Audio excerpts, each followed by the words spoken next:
Bueno, vamos a hablar de una realidad en nuestro país y es que al menos, y si no es mucho más, el 60% de las personas tienen una deuda pendiente y pudiéramos comentar que muchos de ellos tienen aquellas deudas llamadas esas garroteras o de prestamistas que incluso tienen muchos mayores intereses. Pero bueno, con todos los cambios que se avecinan, uno dice, bueno, ¿dónde debería y cómo debería colocar cada colón del que me ingresa? Y justamente por eso tenemos al experto el día de hoy para que nos ayude y cómo salir lo más rápido posible de esas deudas, que es lo que todos queremos y anhelamos.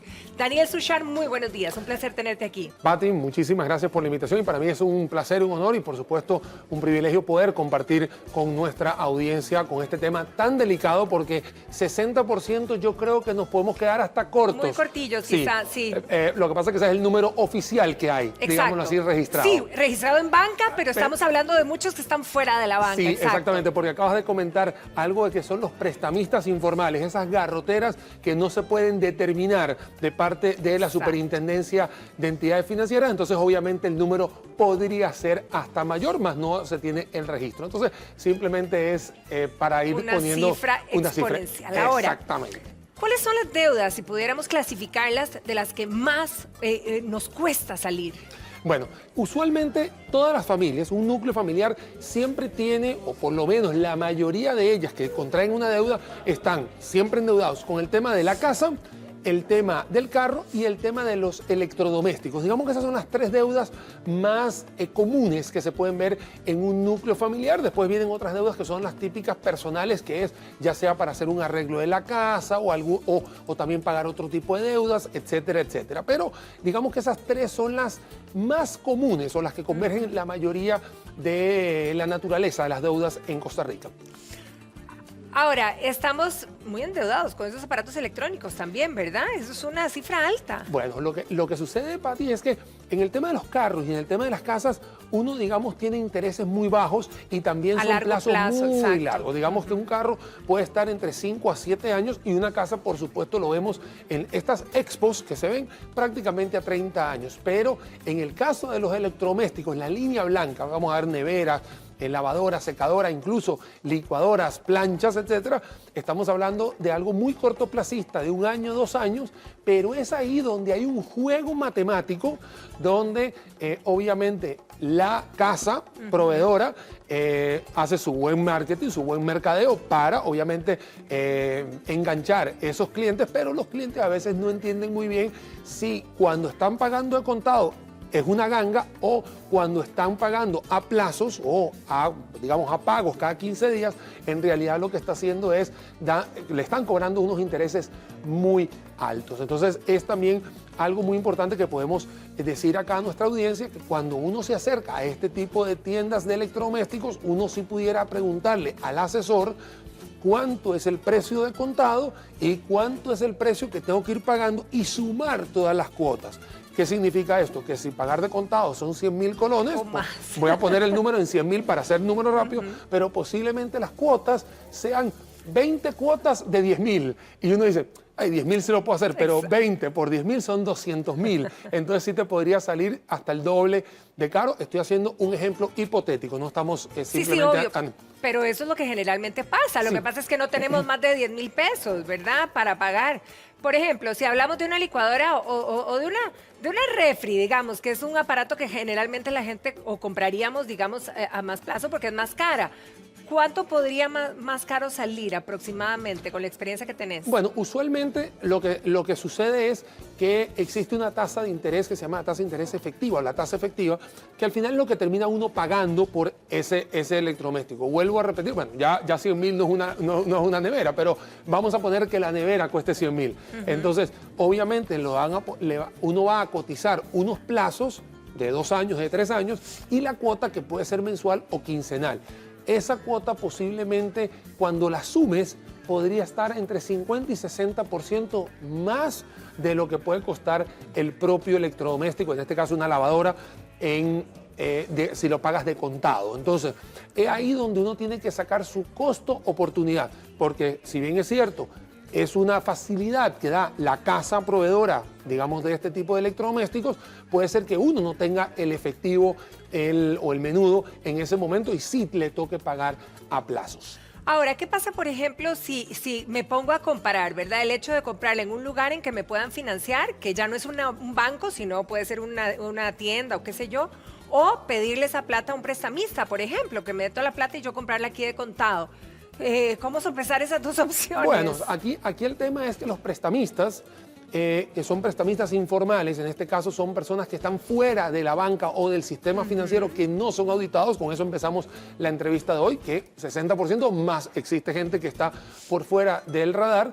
Esos son prestamistas que en realidad son oportunistas, o sea, lo que están buscando es la desesperación de aquella persona, hombre o mujer, que necesite el efectivo prácticamente rápido, pero a un costo muy alto. Y yo he conseguido, digamos así, personas que se me han acercado, Pati, que me dicen, necesito 100.000 colones, por dar un ejemplo, pero el prestamista me lo está dando con un pago diario, digámoslo así, por darte un ejemplo, de 10.000 colones. Entonces uno dice, ok, te dieron 100.000, pero tienes que pagarle 10.000 cada día durante un mes, entonces al final el prestamista te cobra 300.000 al final del mes. Entonces, claro, aquí hay un juego que se llaman los intereses, que es el costo del dinero. Para no hacerlo tan aburrido, simplemente significa cuál es la ganancia que va a tener el prestamista que está arriesgando su dinero en una persona que solamente le está dando como garantía la cédula de identidad, que eso es lo que está sucediendo con los prestamistas. Y de hecho muchas veces hemos pasado por postes de luz que te dicen préstamos rápidos o algo así. Eso es una modalidad que es muy riesgosa. ¿Por qué? Porque va a tener que poner tu vida, digámoslo así, es tu gente, tu familia, la que estás poniendo a responder, más no así cuando estás dentro de un sistema financiero. Ahora, Daniel, apuntás a que la cédula básicamente, o mi vida, podría ser la que, digamos, la que sustenta el préstamo. Pero ¿qué pasa cuando ellos ofrecen, digamos, esa modalidad de dejar una prenda o de poner algo a responder, así como en el banco, claro, ¿verdad? Que uno pone el carro a responder frente a un préstamo. Claro, y ahí ¿se vale? No solamente que se vale, sino que es la explicación de por qué mucha gente de repente te dice en la calle, sí, yo tenía un carro, pero hoy lo tuve que devolver.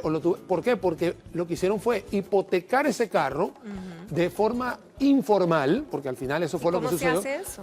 Bueno, existen por supuesto unos contratos entre las personas, tanto el prestamista, digamos, informal o este garrotero, como se le dice en un léxico muy criollo, y la persona que está, digamos, obteniendo ese dinero. Yo siempre voy a recomendar a todos los que nos están escuchando, Patricia, que si usted tiene la posibilidad de ir a un banco que le van a cobrar muchísimo menos en intereses a un plazo más largo, y si tiene que ir a una financiera que todavía es un ente un poquito más, o una cooperativa, son lugares mucho más sanos. ¿Por qué? Porque el dinero ya sabemos de dónde es, no es un dinero que sea proveniente de algo ilícito, no lo sabemos. Mientras te vas saliendo del sistema financiero y estás optando por estos préstamos rápidos, te estás metiendo en algo mucho más complicado, mucho más complejo, y por supuesto estás arriesgando no solo la vida tuya, sino la de tu familia. Sí, claro. Mientras que en el otro lado, en la parte legal, digámoslo así, sí, es legal, hay un tema burocrático, no es que tú llegas al banco y al día siguiente tienes los préstamos, hay un trámite que hacer, claro, pero lo estás haciendo apegado a la ley, que es lo que usualmente uno debería realizar. Ahora, pero estas instituciones, por ejemplo, salen publicidad o les llegan a uno correos de financieras, cooperativos que te dan dinero rápido, ¿verdad? Mucho más rápido que una tramitología. ¿Cuáles son esas condiciones, a diferencia de las otras? Bueno, usualmente es muy fácil entender cuáles son más riesgosas que otras. Entre más rápido te dan el dinero, más te van a cobrar por el mismo cuando se los tengas que dar. Más caro va a ser. Es más caro, el interés es más alto. Obviamente vuelvo a repetir, hay un sistema bancario, hay un sistema financiero, hay prestamistas y, bueno, prestamistas informales. Entre más abajo te des, más rápido te van a dar el dinero, por supuesto, pero te van a cobrar mucho más. Entonces hay que tener cuidado a la hora de ir a solicitar este préstamo. Hay unas que son mucho más amigables, son más transparentes, pero hay otras donde hay una proveeduría dudosa del dinero. Entonces, yo lo que les recomiendo a todos nuestros que nos están escuchando, todos los televidentes, es que tengan cuidado. Es que tengan cuidado porque lo primero que uno quisiera tener es no tener deudas, ¿no? Porque al final, pero ya teniendo un panorama en el cual Costa Rica es un país que es conocido por la alta morosidad, eso quiere decir una gran cantidad de gente tiene el perro amarrado, esa es la expresión que uno utiliza. Sí, lo que uno siempre recomienda es por favor, ir abonando esas deudas y hacerlo lo más natural posible. Ahora, ¿qué pasa, por ejemplo, con todas las personas? Si hablamos de este alto índice de endeudados, que somos todos o la mayoría, ¿sería mejor guardar las tarjetas de crédito? Usualmente lo que pasa con la tarjeta de crédito es que hay un desconocimiento a la hora de utilizarla, porque es una herramienta, ¿no? Es una herramienta buenísima y es, bueno, excelente, vas por todos lados, no tienes que andar con menudo o efectivo, pero a veces cuando nosotros empezamos a pasarla, que hacemos como la seta del zorro, y empezamos a pasarla, ahí a veces se nos va el presupuesto de lo que estamos utilizando. ¿Qué significa? Que si yo tengo mi ingreso, perdón, si tenemos un ingreso de 100,000 colones, pero de repente invité a un amigo, invité a una amiga, hice una compra fuerte para la casa e hice un diario, de repente se me fue a 120,000 o 130,000 y no lo pude calcular dentro de mi radar de los gastos. Y eso es lo que usualmente pasa. Por eso es que muchas veces vemos tarjetas sobregiradas. Esa es la terminología. Eso quiere decir que utilicé más de lo que necesito la tarjeta de crédito. Entonces, ¿qué es lo que sucede? Que bueno, lo que hay que hacer es tener una muy buena educación financiera para que uno saber cuánto es el tope de las tarjetas de crédito y no sobrepasarse. De hecho, una gran recomendación que yo les doy a muchas de las personas que se nos acercan a las universidades o por fuera es pónganle un límite a la tarjeta que usted quiera tenerla. Eso sí es sano, sí. Yo puedo tener una tarjeta de $1,000 o de $3,000 de límite. Podría tener porque uno se lo ofrecen, de verdad, uno se lo ofrecen. Sí. Y las casas financieras y los bancos, ese es el negocio de ellos. Claro. Pero también es la responsabilidad de cada uno de nosotros de decir, la agarro o no la agarro, o también decir, mira, para yo tener una muy buena educación financiera, me voy a forzar a mí mismo de colocarle, en vez de una tasa en dólares, se la pongo en colones y le digo, yo voy a tener un límite de 400,000 colones. Y cuando llegue a 400,000, la tarjeta no va a pasar. Y puede ser que no pase en el núcleo familiar, porque también puede ser que yo tenga un cónyuge que compartimos, digamos, los gastos de la tarjeta y pongo un gasto familiar de 400,000. Entonces, si alguno de los dos llega al tope, a ninguno le va a pasar. Claro. Y eso va a hacer que cada familia tenga una mejor salud financiera. ¿Por qué? Porque aunque no vayas a poder adquirir el bien en ese momento y seguramente dirás cualquier cantidad de improperios, porque siempre dices, es que no me pasó, y etcétera, etcétera. Te estás cubriendo, pero te estás cubriendo en salud y al final terminas durmiendo bien. En paz. Y en paz. En paz. Ahora, ¿en paz sería o no que, por ejemplo, si yo en algún momento tuve una emergencia y saqué un préstamo de estos garroteros que bien mencionaste ahora, que vaya a la banca y saque otro préstamo para cubrir este otro? ¿Sería saludable? Mira, podría ser saludable en el sentido, digamos, en el sentido de que usted le den ese préstamo y de una vez saque el garrotero o digamos este préstamo informal y lo deje. En vez de tener una tasa de interés tan alta, por lo menos se lo debe al banco, que es mucho más baja. Eso podría ser digamos, una estrategia buena, positiva, en el caso tal de que usted pueda tener esos dos préstamos rápidamente, uno más rápido que el otro y listo. Pero lo ideal siempre es poder esperar a que se lo dé el banco o una entidad financiera que le va a cobrar mucho menos a un mayor plazo para que usted esté más tranquilo. Claro, ninguna persona está exenta, ni usted, ni yo, ni los que nos están escuchando, a tener una emergencia, a tener que cubrir algo prácticamente a muy corto plazo, y cada uno de los que nos está escuchando puede hacer una catarsis de lo que ha sucedido o lo que le puede suceder y de ahí tomar una decisión si me voy con una opción o me voy con la otra. Lo que pasa es que uno lo que recomienda siempre es buscar lo formal, lo ideal, lo que es transparente y por supuesto lo que está regulado o lo que está supervisado, mejor dicho, supervisado para que esté más tranquilo usted como persona y como familia.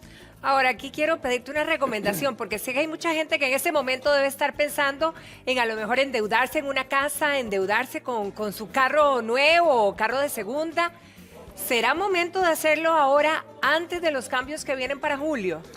Esa es una gran pregunta que nos han puesto y por supuesto tenemos que recordar un momento el espacio de que en julio entra a regir un plan fiscal que obviamente nos va a traer algunos cambios importantes, pero yo siempre he dicho que el momento es ahora. O sea, al final uno va a seguir viviendo, el mundo va a seguir girando. O sea, Costa Rica el 1 de julio va a ser una Costa Rica diferente a nivel impositivo, pero va a seguir siendo va a seguir siendo una Costa Rica donde la gente va a poder tener su carro, que es aspiracional, o tener su casa, o tener su familia. O sea, igual el mundo va a seguir girando y uno va a seguir viviendo. Entonces, si usted hoy tiene la posibilidad de cumplir ese sueño, o ese anhelo de tener ese carro o esa casa, que son dos bienes más duraderos que digamos, una plancha, digámoslo así, vaya y hágalo, pero hágalo con responsabilidad y con la cabeza bien fría. ¿Qué significa eso? Toque puertas, vaya a diferentes entidades, compare cuál le puede dar su mejor, digamos, una mejor tasa de interés, una mejor cuota, ya sean colones o ya sean dólares, dependiendo de lo que usted gane. O sea, una gran diversidad de alternativas, pero siempre con la cabeza fría y no con la cabeza caliente, porque lamentablemente la cabeza caliente nos lleva a tomar decisiones muy rápido y sin pensarlo, donde o nos sale bien o nos sale mal. Pero si uno agarra y lo hace más tranquilamente, sin esa desesperación, porque recordemos que un carro o una casa no es algo de 2 días ni de 3 días, es algo que va a durar contigo, claro, si Dios lo permite, muchísimos años, en la casa mucho más que los carros, por supuesto. Entonces uno puede tomar la decisión tranquilamente. 1 de julio, la verdad que el 1 de julio simplemente va a ser cambios que van a suceder, pero eso no va a detener que gire el mundo. Costa Rica va a seguir siendo un país tan lindo como es y simplemente nos vamos a ajustar a esos cambios como siempre nos hemos ajustado y en otros países también ha sucedido. Así que no hay que tenerle miedo a esa parte. La recomendación es vaya tranquilamente a buscar sus opciones y tome con cabeza fría, digamos, esa decisión. Excelente, Daniel, muchísimas gracias y con ese mismo optimismo seguimos hoy girando en este programa. Que pases un feliz día. Muchísimas gracias a vos también, Pati. Bien, Vero.